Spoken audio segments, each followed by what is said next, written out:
Tesla has made significant updates to their self-driving systems, and Elon Musk says that their latest version will be capable of full autonomy by the end of 2021. They better hurry up though, because that's like in a month. And that's a pretty bold claim, especially because 18 months ago, a Model 3 on autopilot collided with an overturned truck. That's not something any fully autonomous vehicle should ever be doing, unless you want robots to take over the world. Now, we made an entire episode about why that happened and why LiDAR, a laser-based detection system that Musk called unnecessary, expensive, and doomed, might have prevented that collision all along. So in a surprise move, Tesla has been recently experimenting with LiDAR. So today, we're gonna find out, is Tesla going back on their word? Are they gonna stick to using all cameras? Or are they gonna bring LiDAR into the mix? Or maybe, just maybe, Musk is exaggerating the whole thing. Wouldn't be the first time I bought a bunch of Dogecoin and it ruined me!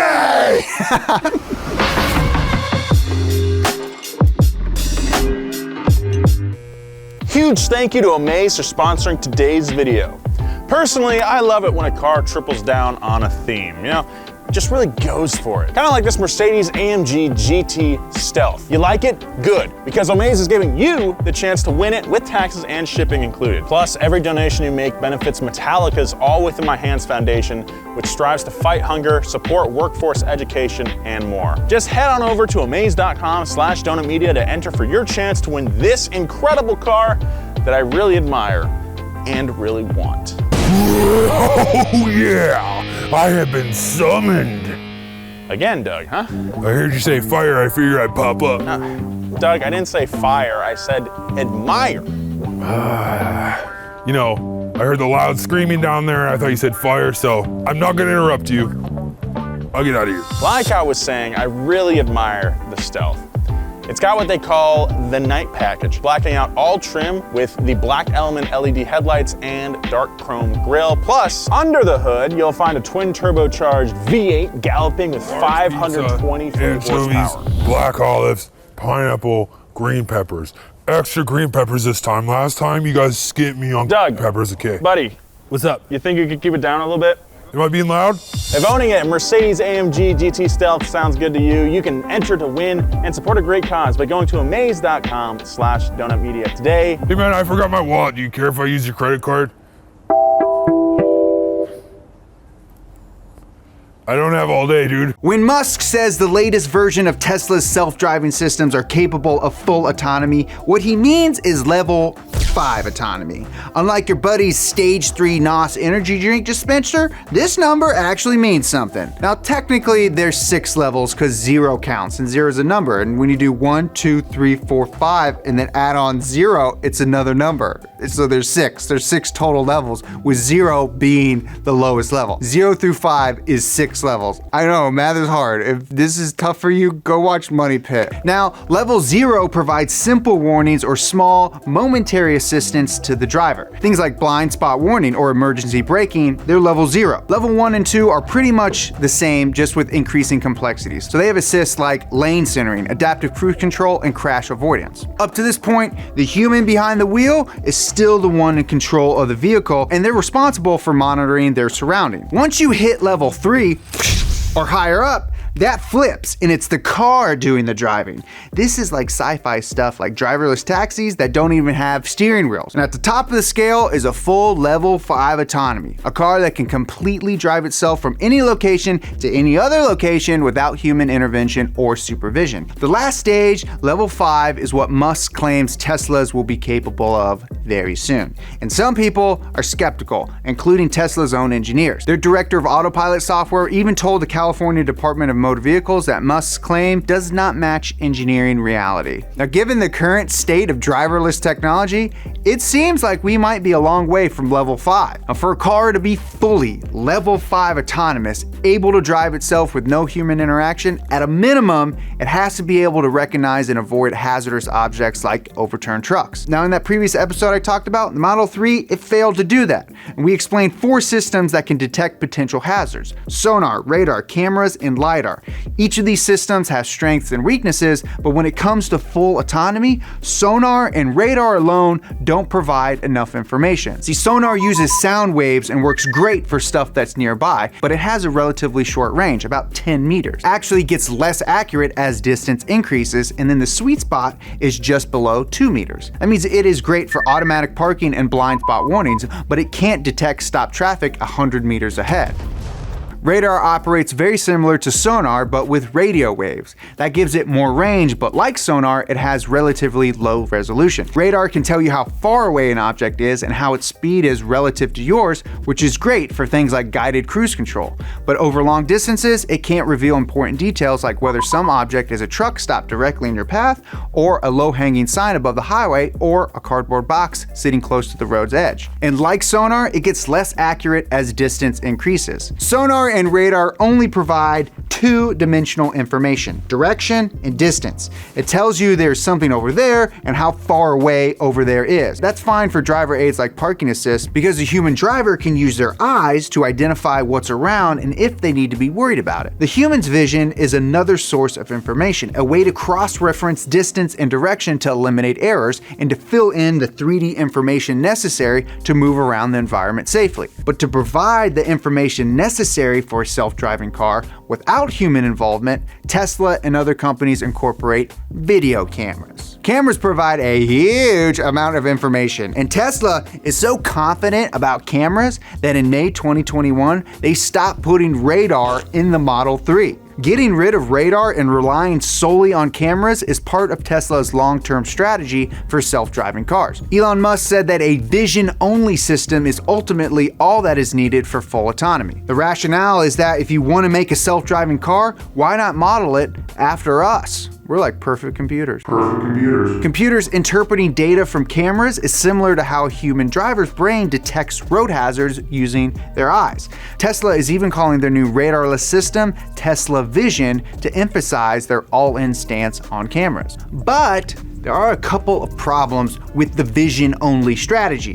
One is that it's not how humans drive. Even though other senses might play a lesser role, we still rely on more than just visual data. We use our hearing to listen for hazards, our sense of touch to feel changes in road surface or the wind pushing the car, and our inner ear to sense changes in velocity. We also use our memory to keep track of objects that briefly leave our visual field, say a cyclist that we just passed before arriving at a stop sign. Human drivers cross-reference between lots of information sources. We don't drive on vision alone. Another problem with cameras is that, like sonar and radar, cameras only provide two-dimensional information. There's no information about distance in a single image. In our previous episode, we explained how a computer can compare images from multiple cameras and identify objects and determine their distance, filling in that missing 3D information. But even with multiple cameras, accidents happen. To a camera or even a human eye, a light-colored object like the roof of an overturned truck might be undetectable if the background is a similarly light-colored sky. According to Tesla, that's exactly what happened in a Florida accident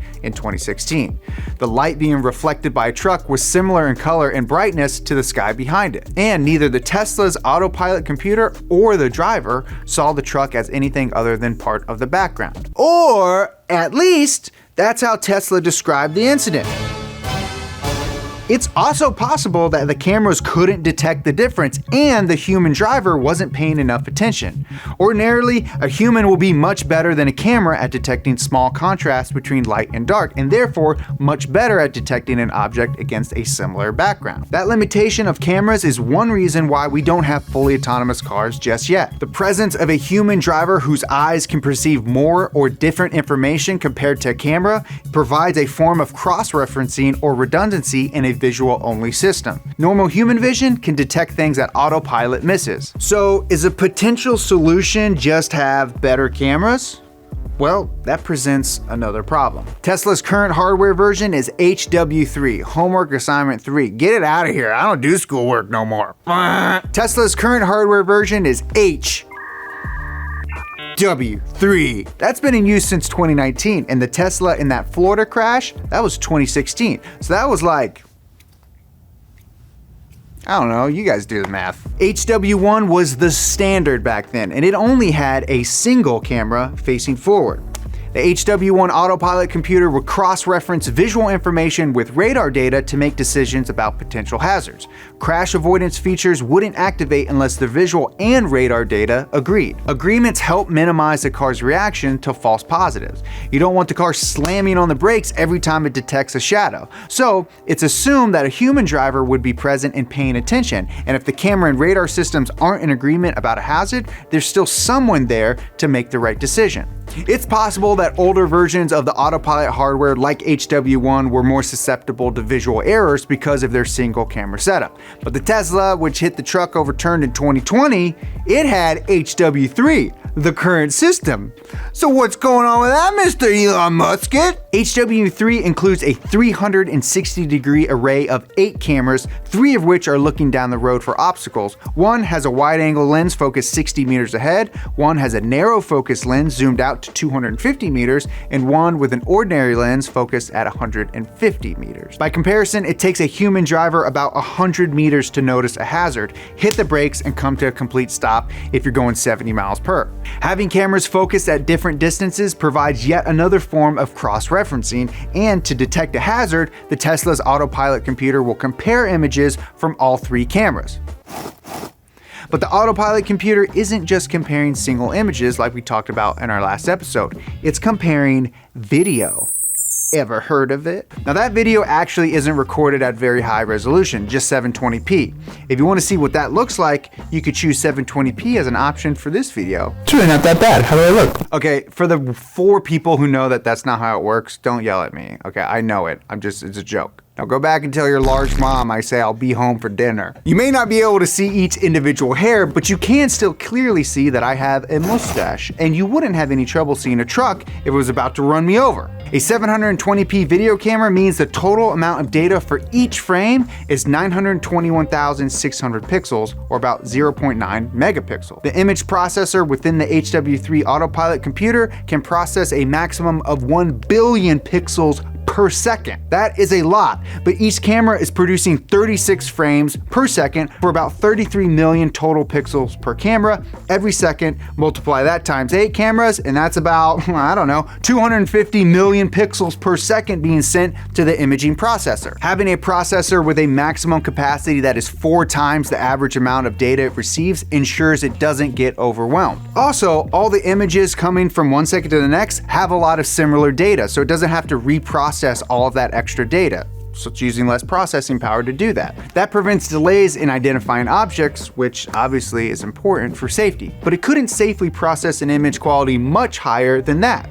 If you increase the video resolution to something, say, I don't know, 4K, the gold standard, at 60 frames per second, that same image processor would be overwhelmed processing the data from just 2 cameras. So Tesla's use video cameras operating at 720p because that's probably enough detail to recognize most hazards, and it works well with processors capable of crunching through 1 billion pixels a second. The current problem for a visual-only autonomous vehicle is not getting cameras or computers that are good enough, it's actually having software sophisticated enough to sift through the huge amounts of data that has to be interpreted. That software needs to come up with the right answer when it's not 100% clear if something is a truck, a shadow, or just part of the sky. The Tesla that collided with that overturned truck almost certainly detected something with its cameras, but it couldn't figure out what it was seeing and decided it wasn't a hazard in the car's path. Decisions like that are the problems that keep Tesla's engineers up at night. The short version of how Tesla solves those problems is using machine learning.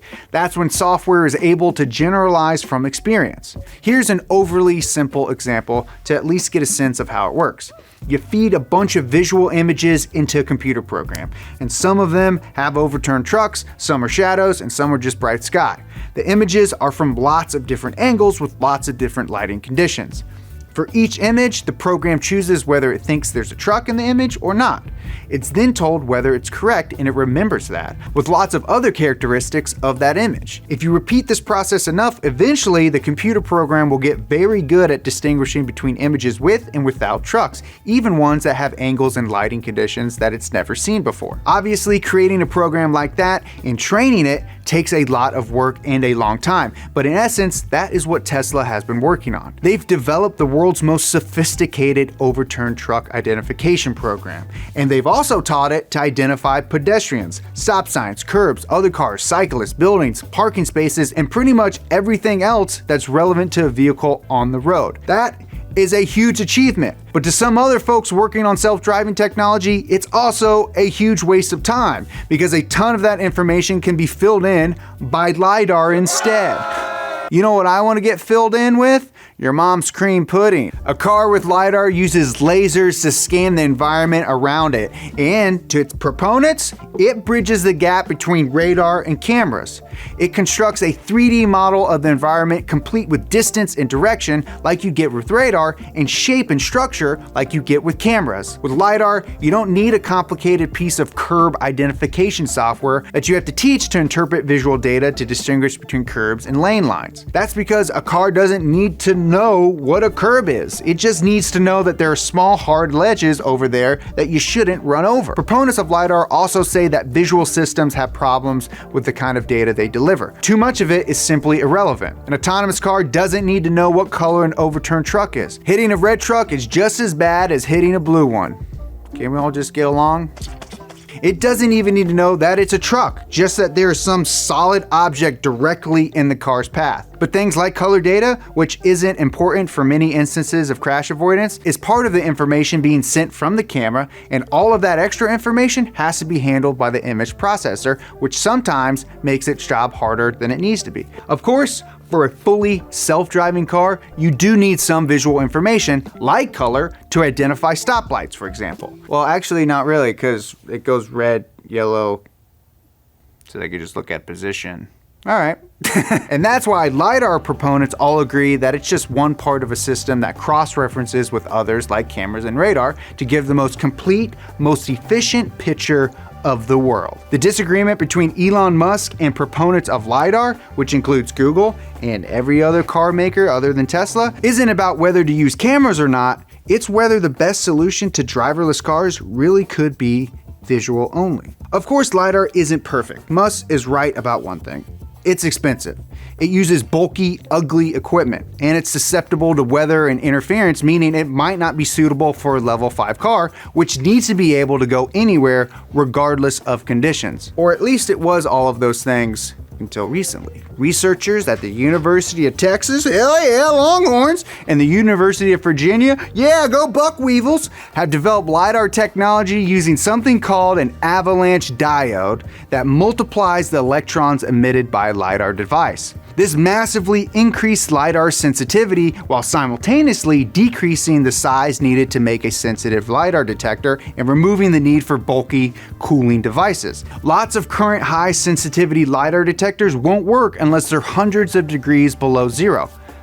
That's pretty freaking insane. That's rolling around on your car. Unfortunately, that doesn't make the technology any cheaper. But what might do that is a big company integrating LiDAR technology into their cars, and that could be happening. A Tesla with factory plates was spotted testing a LiDAR system in Florida recently, and that system was from a company called LUMINAR. Tesla has partnered with LUMINAR for testing and developing purposes. So it's possible that Tesla is coming around. Elon Musk has even openly softened on LiDAR. Aww. The tech has always been used by his SpaceX company. They even built their own custom LiDAR system. When it comes to LiDAR, he now says that much of what he said before had been just talking smack.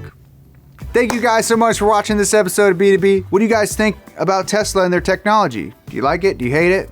Leave a comment down below. I read through the comments still. I still go through them. I'm always looking. Follow us here on Instagram at Donut Media. Follow me on Instagram at Jeremiah Burton. Follow me on TikTok at Silence of the Lambda. Until next week, bye for now.